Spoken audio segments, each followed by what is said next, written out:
आज मला ना मी लहान होते त्यावेळेची आठवण झाली. आता ती नेमकी कशी ही तुम्हाला पुढे समजेलच.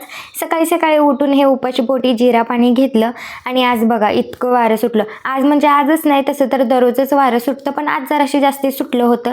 पावसाचा तरी काय पत्ता नव्हताच, आभाळ थोडंफार होतं, पण वारंच इतकं सुटलं होतं की काय बोलायचं कामच नाही. हा व्हिडिओ आहे मागच्या 2-3 दिवसांमधला आणि आत्ताच रिसेंटली आषाढी एकादशी झाली आहे. तर प्रत्येकाच्या शाळेमध्ये कॉलेजमध्ये दिंडी निघायची आणि लहान मुलींना तर किती हौस असते साडी नेसायची, ही तुम्हाला मी वेगळं सांगायची गरज नाही आहे. मुलांचं काय आपलं व्हाईट कुर्ता घातला, व्हाईट पॅन्ट घातली की झालं, पण मुलींचं आपलं साडी, ज्वेलरी, हेअरस्टाईल किती काही काही असतं ना. मला पण आधी ज्या वेळी साडी घालायचा चान्स भेटलाय ना, म्हणजे आता तसं तर कंटाळा येतो, पण आधी साडी म्हणजे खूप काही वेगळं असं वाटायचं. कोणालाच काय आधी स्वतःला साडी घालता येत नाही, तर हळूहळू शिकतो आपण. मग घरात कोणाला विचारायचं तुम्ही घालणार का, नाहीतर मग ज्याला साडी नेसवायला येते ना त्याच्याकडे साडी घेऊन पळायचे साडी नेसवा म्हणून. आता माझ्याकडे कोण साडी घालायला आलं ना तर माझ्या पण लक्षात येतं की हा बाबा आपण पण कोणाकडे तरी साडी घालायला जायचं अगदी हौशीने. म्हणून मग आज मी आणि दीदीने आमच्या सायली मॅडमच्या शाळेत दिंडी होती तर तिला साडी नेसवली होती. मी फक्त पिन केली होती.